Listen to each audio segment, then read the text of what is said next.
The KUDZUKIAN Network presents RIFFIN on Jazz with your host, Howard Robertson and Malvin Massey. Sonny Rollins. You got to improve, man. You got Coltrane and Ornette Coleman and these boys coming up. You better get your stuff together. Mr. Miles Davis. The white people are funny. In America, they thought that I just woke up one morning and had the blues and started playing the trumpet. But it don't go like that, and you can't explain that to them. Miles was able to make something that was wrong into something that was right. Now they know. I'm not an accident. Hello, and welcome to another edition of Riffin' on Jazz. I'm Howard Robertson. And I'm Malvin Massey. And of course, Riffin' on Jazz is your weekly visit with friends talking about the music that we love. It is the classic African-American art form called jazz. My man. Doc, what's up? I'm good, man. How you been? I'm cool. Very good, very good. And well, you know you always cool. Oh, see? Make me blush there. I like that. Cool. Today we are talking about jazz juniors, the offspring and children of prominent jazz artists. And this is going to be a very interesting show. I think, Malvin, people are going to learn a lot that they did not know perhaps about that. So we're going to get right into it with a last name that they may be well familiar with. Ellington. Mercer Ellington.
classic.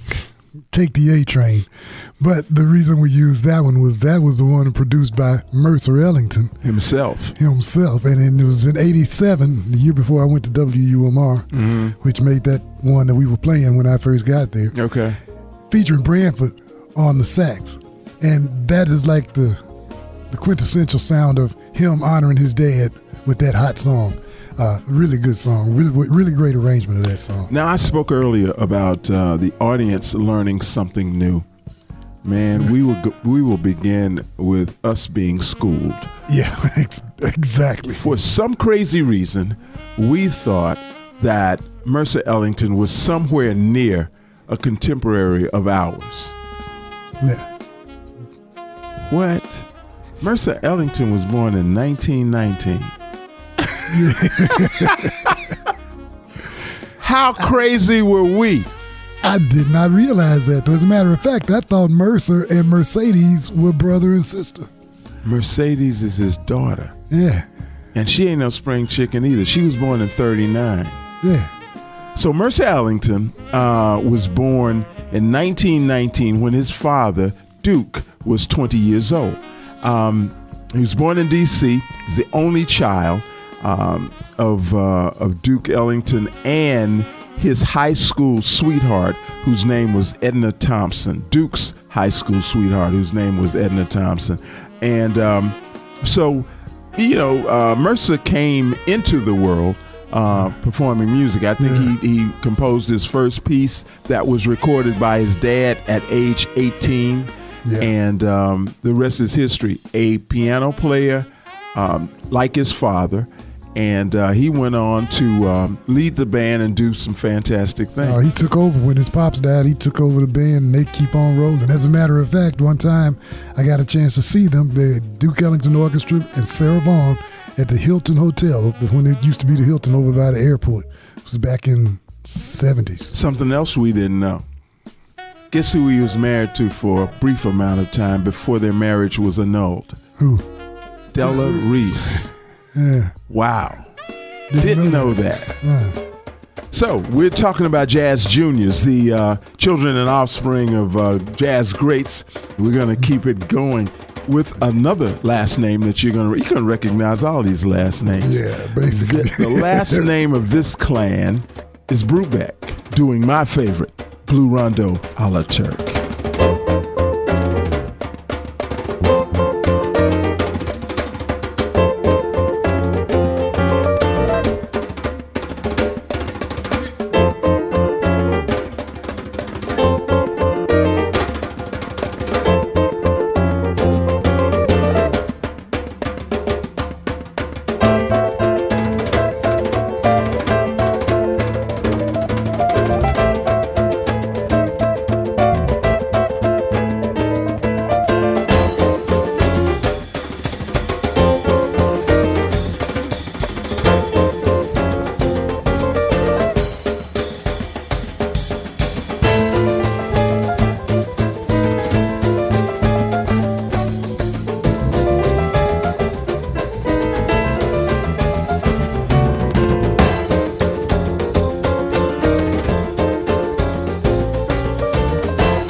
the Brubeck brothers.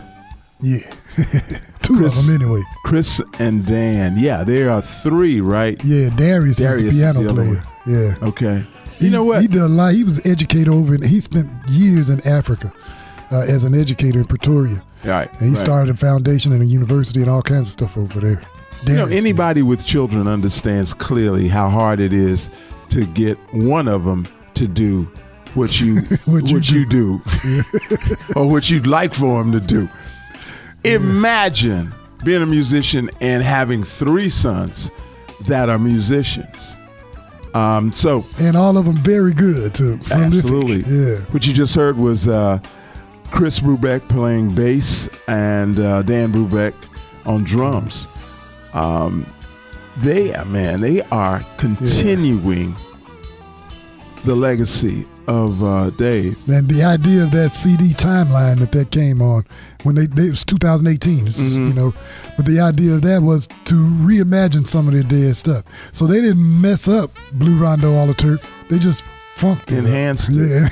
Yeah. They enhanced it, changed it, put their touch on their interpretation. Yeah. That's beautiful. And they can do that. Yeah. They're allowed. The Brubeck sons. And they had Mike D'Amico playing the guitar and Chuck Lamb playing the piano. Jazz Juniors. Yeah. Our topic today. We're talking about the children and offspring of famous, iconic jazz musicians. Yeah. Dave Brubeck and Iola, his wife. Okay. I remember Iola. She wrote a lot of that music. Iola. I knew a lady named Miss Iola. Her name wasn't Brubeck, though.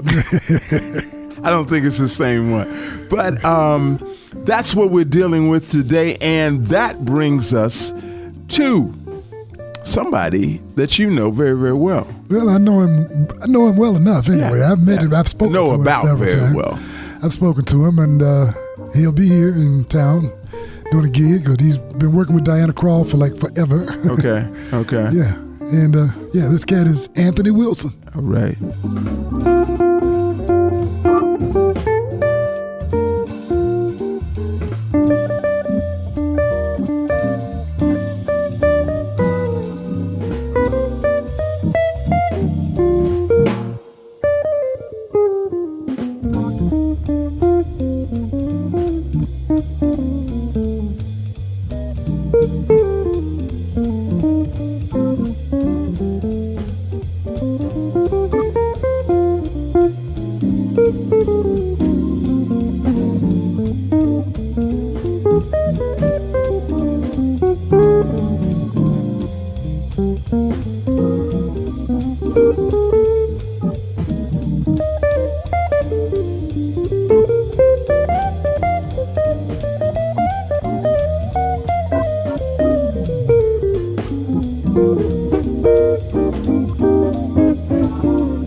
Anthony Wilson. Yes. Falling in love with love as he's doing demos on guitars for Gibson. Really? Yeah. However, that's somebody that knows what he's doing. He was using the track from Joey Defrancesco in his trio. Okay. That really blended well together, though. Son of band leader, Gerald Wilson. The great one. Yeah. Right down the street from here. Orchestrator, trumpet player, film scorer. The great Gerald Wilson. And, Anthony has some pedigree. Oh, yeah. He has played with some of everybody. Grew up in L.A., and I think that... Went to Bennington College. Yeah. That's in Vermont, isn't it? Bennington? I think it is. It is. I think he went cross country to college, but has played with, and you can hear him on recordings, Paul McCartney, Willie Nelson, Leon Russell, Aaron Neville, Al Jarreau, Gladys Knight, Kenny Burrell, Randy Crawford, and Joe Sample. Man, how diverse is that? Plus, he's been gigging with Diana Krall for years. Yes. Guitar player and arranger and composer and all of that. So, Malvin, we never know what they're going to slide out here on us and have us drink. We need to have, it could be anything. But today, we've got something called Flatbed Red. I've been waiting to say that. I love Flatbed Red. It's a California red blend, and it's really, really good. Quite tasty. As we always do every week, we lift libations to life, love, and jazz. And we also, to all you jazz lovers that just want to stay tuned, we want you to stay tuned to Riffin' on Jazz, and we want you to hear everything that we've got to give you. So check us out on Spotify, Apple Podcasts, iHeart, or just text RIFF, R-I-F-F, to 72,000 to get the latest episodes. We're Riffin' on Jazz on the KUDZUKIAN Network, and we are proud and pleased that you're with us. Stay here. Don't go anywhere. We'll be right back after this. We're Riffin' on Jazz. R&R on Sports is proud to be on Sirius XM. So what's R&R stand for? Real talk and relevant sports issues. It's racial and relative. We're brothers from the South. We can relate. R&R on Sports on the KUDZUKIAN Network. This is Virginia White of Earth, Wind and Fire, and you're listening to Riffin' on Jazz, powered by the KUDZUKIAN Network. Welcome back to Jazz Juniors here on Riffin' on Jazz. We are talking about the children. It's all about the children, all about the kids of these iconic jazz artists. And that brings us to one of the most iconic, and his name is Ravi Coltrane, named after Ravi Shankar, who... You guys, you young people don't know, Ravi Shankar was a sitar player. Now, sitar is an Indian string instrument that's like a long neck guitar. And they sit on the floor and they play it. And Ravi Shankar, who after whom Ravi Coltrane is named, used to play with, he played with the Beatles, and he used to, it used to be rather unique to have him sitting in on your session. Yeah. Right? That was in that when everybody got mad at Yoko Ono and the Beatles for going over. But he sat in on all kind of sessions. Yeah. I mean, he sat in on jazz sessions, vocal sessions, some of everybody. So, Ravi is named after him. Now, Ravi wasn't even 2 years old when his dad, John Coltrane, passed away.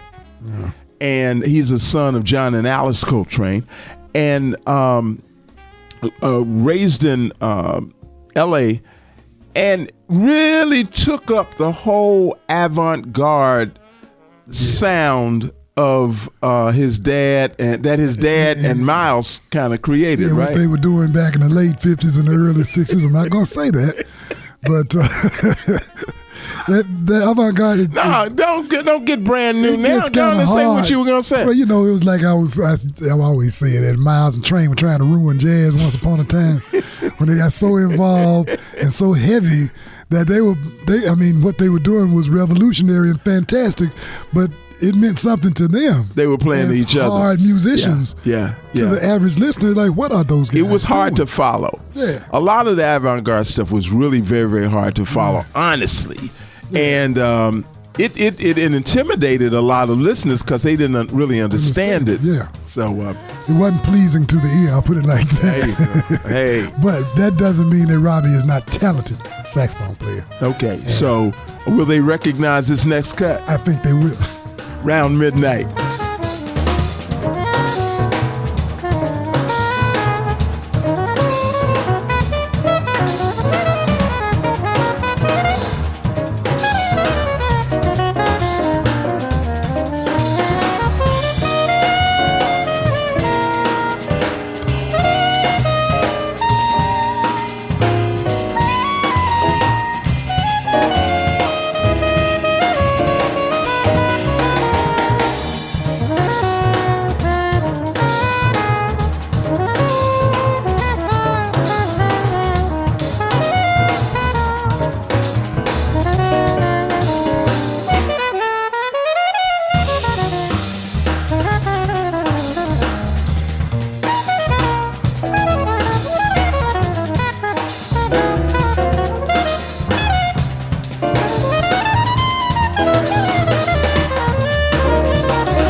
We're back to Riffin on Jazz.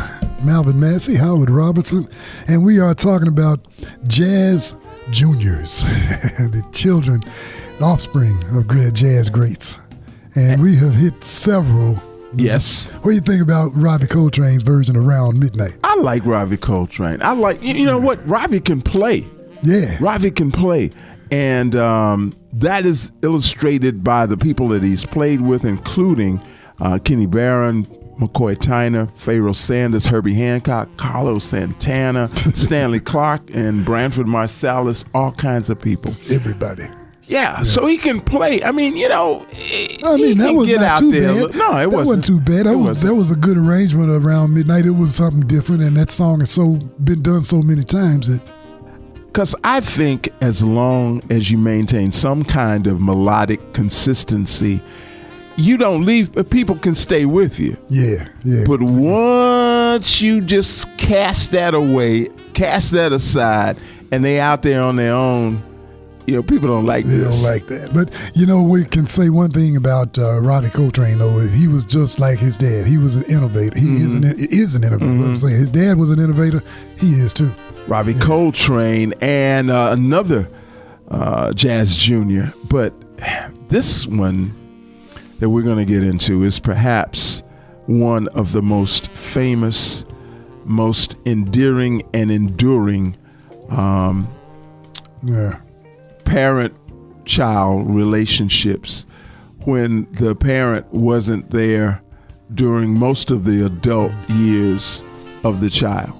Yeah. Would you say that? Yeah. Well, they was very tight. Very tight. Still very tight. Yet they ended up singing together.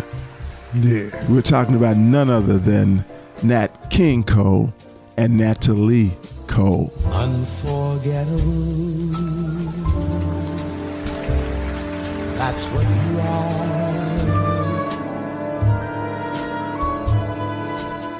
Unforgettable. The near or far.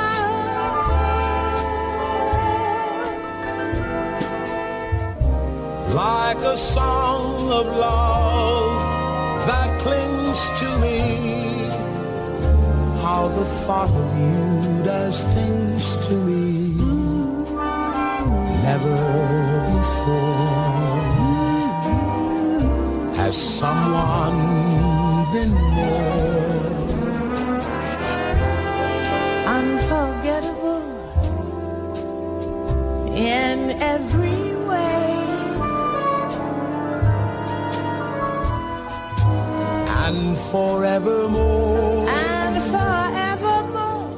That's how you'll stay. That's how you'll stay. That's why, darling, it's incredible that someone so unforgettable thinks that I am unforgettable too.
Forevermore. That's how you'll stay. That's how you'll stay. That's why, darling, it's incredible that someone so unforgettable thinks that I am unforgettable. true.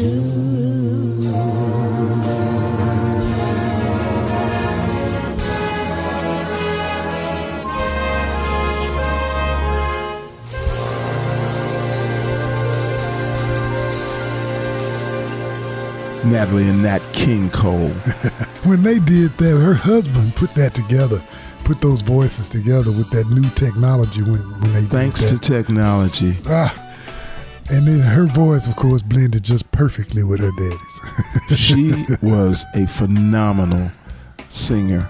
Yeah. And her daddy in every way. I think about, when I hear Layla Hathaway, I think about the same dynamic. Yeah, with Donnie Hathaway. Father-daughter dynamic. But Natalie Cole was very, very successful, sold well over 7 million records. 30 million. Huh? 30 million. 30 million? She sold 30 million album records worldwide. Okay. What'd she sell 7 million? No, she was, I don't know how many she was nominated for, but she won. Unforgettable 7 with Grammys. Love. The album Unforgettable with Love itself sold over 7 million. Yeah. She won 7 Grammys. You know, people get nominated for Grammys. She won 7 of them. Yes. I don't know how many she was nominated. Natalie was something else. Incredible. Yeah. And everybody knows the story. We don't have to get into Natalie. Everybody knows the story about how she grew up in the shadow of her father and watched him very, very closely, was on set with him on television shows, was in the studio with him on recordings, and they were very, very close. Speaking of very, very close, we here on Riffin' on Jazz are pleased that so many of you are very close to our show and listen to our show and reach out to us, like Bill Nanich of Chicago, Illinois, and Francesco Bianchi of Venice, Italy. And we've got Che Wan-jung from Gwangju, Korea. My man Max Horowitz in New York City, and Pedro dos Anjos from São Luís, Brazil. You are listening to Riffin' on Jazz on the KUDZUKIAN Network, and we hope you stick and stay with us right here for more. We'll be back after this.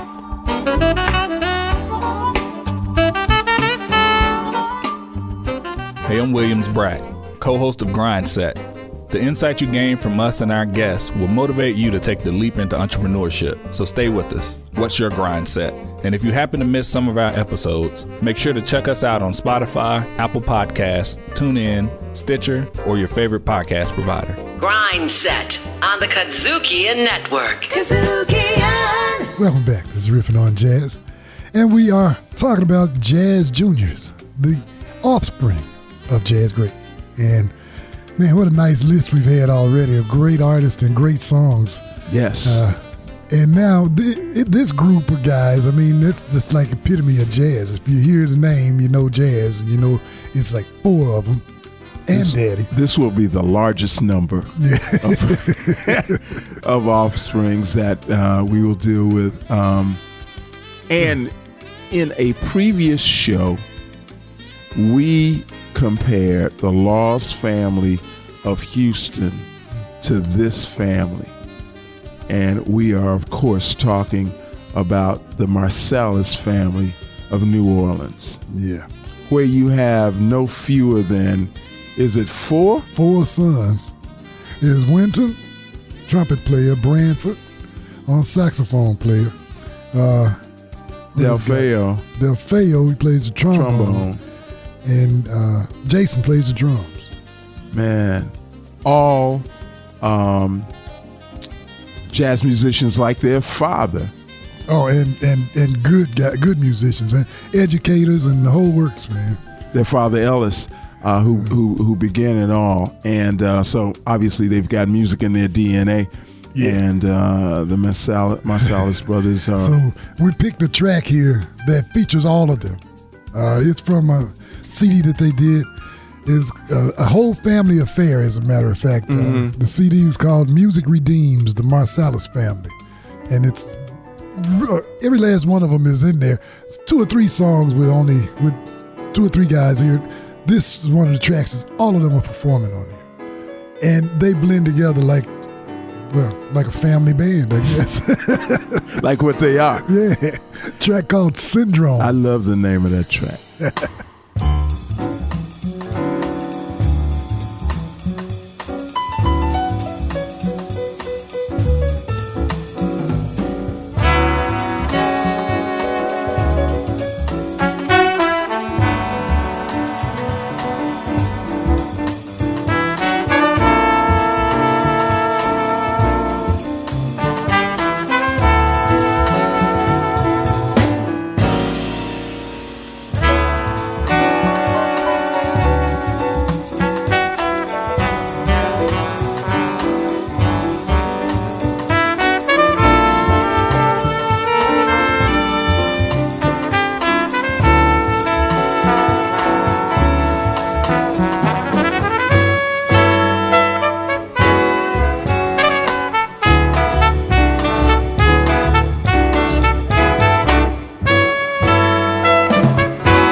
Please welcome Mr. Harry Connick Jr.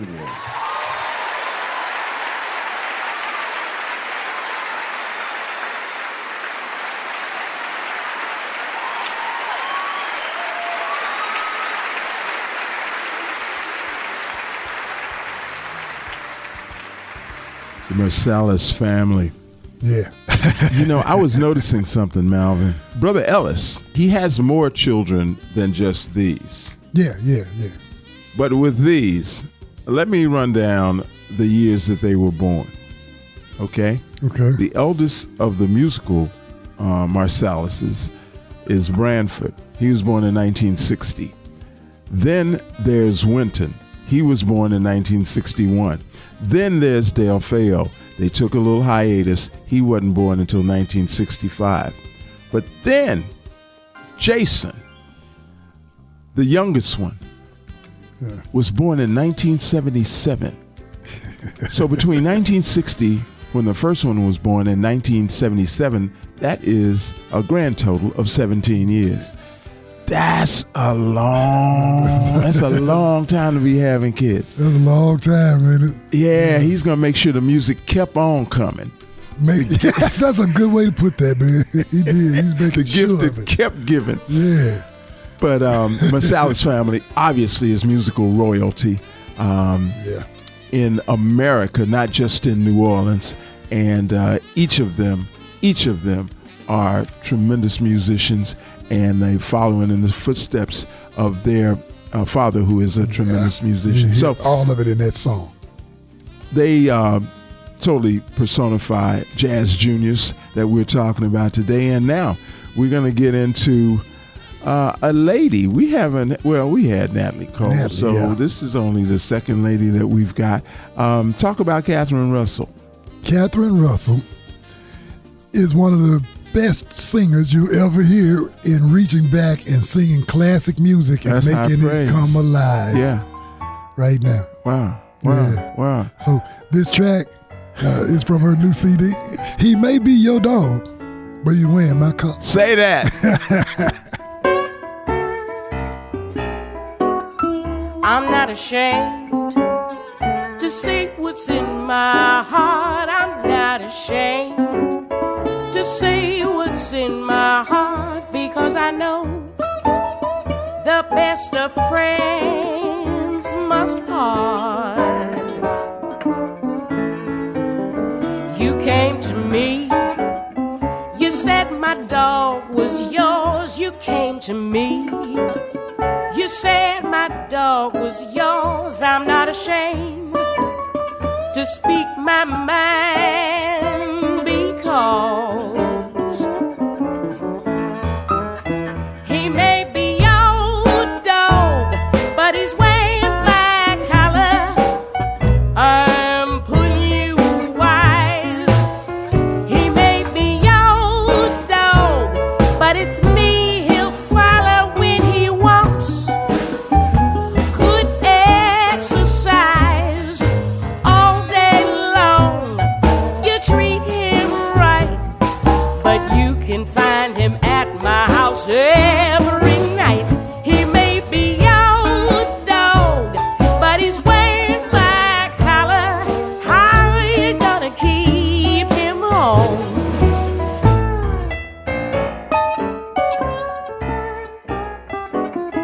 I'm not afraid to say when I am wrong. I'm not afraid to say when I am wrong, because I know a lie can't stand up long.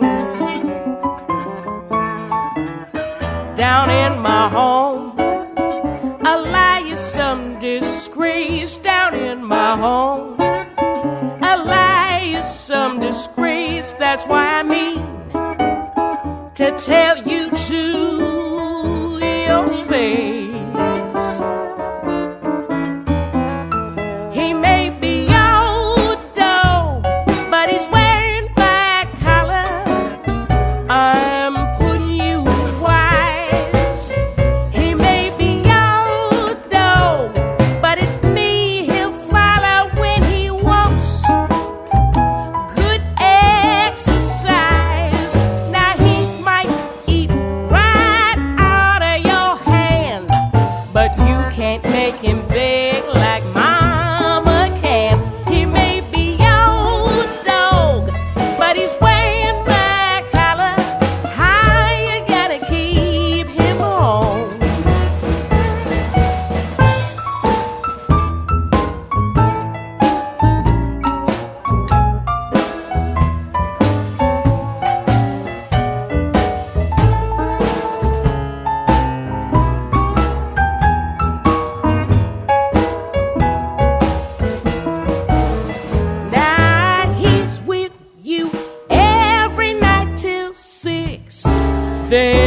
comes on over here and does his tricks. He made me your dog, but he's wearing my collar.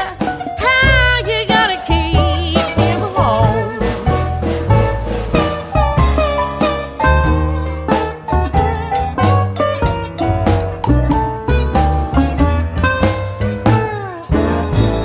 The music of Catherine Russell. What do you think about that, man? I love that. You know, I miss the character of some of those old tunes. Yeah, well, blues. Oh man, tunes, I love the attitude. Jazz. He may be your dog, but he wearing my collar. that's a 2019 release, Alone Together. Oh, really? Hit the top of the chart as soon as it came out. Yeah. And all of these tracks, a lot of these tracks, rather, arrangements from her dad and Louis Armstrong back long time ago. Because her dad was Louis Armstrong's musical director. Yeah, her father was the late Louis Russell. Was Louis Armstrong's longtime musical director, and her mother, the late Carlene Ray, she was had a degree from Juilliard and Manhattan School of Music. Oh, wow. She performed with the International Sweethearts of Rhythm during World War II. Catherine went to school, but she started gigging like right away. Right, right. So she went on the road with David Bowie, and then when he got off his tour, she started going with everybody. She's toured Asia, Australia, Europe, U.S., everywhere. And every time, it's the idea is that what she carries with her, and along with that band, because, you know, when we did New Orleans, we played something, Strutting with Some Barbecue. Yes. Cat Russell's band did that. I think we started to set off with that. I think we did. Show off with that. But, that's just the quality of her work, and a lot of that came from her folks. So now, we're going to get out of here with another legacy, another jazz junior. His name is Joey Defrancesco. And I happen to know that he is from Philadelphia, Pennsylvania, the son of Papa John Defrancesco, who was a keyboard and organist player all around with his brothers, I believe. They had a band and they played all over Philly. Now, Joey got a little, you know those little pianos, the little toy pianos that we used to have back in the day? Yeah, I got one for my little girls. Okay. A little bitty piano, okay. Yeah. Joey got one of those. And it is said that he played the absolute fool out of that little piano.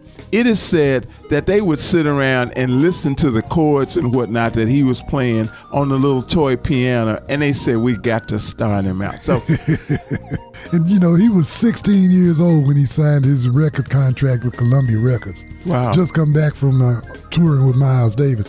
This is from his All of Me CD a tune called Petala. Yes. Yeah. Malvin, you know, if we were cheese, they may call us aged. And, you know, if we were cars, they may call us classic. If we were wine, they may call us vintage. But we call ourselves blessed and very highly favored to be with you here on RIFFIN on Jazz.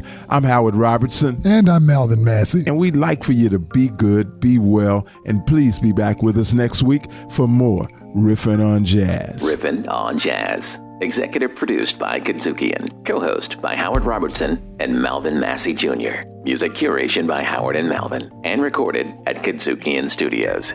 RIFFIN on Jazz. Part of the KUDZUKIAN Network.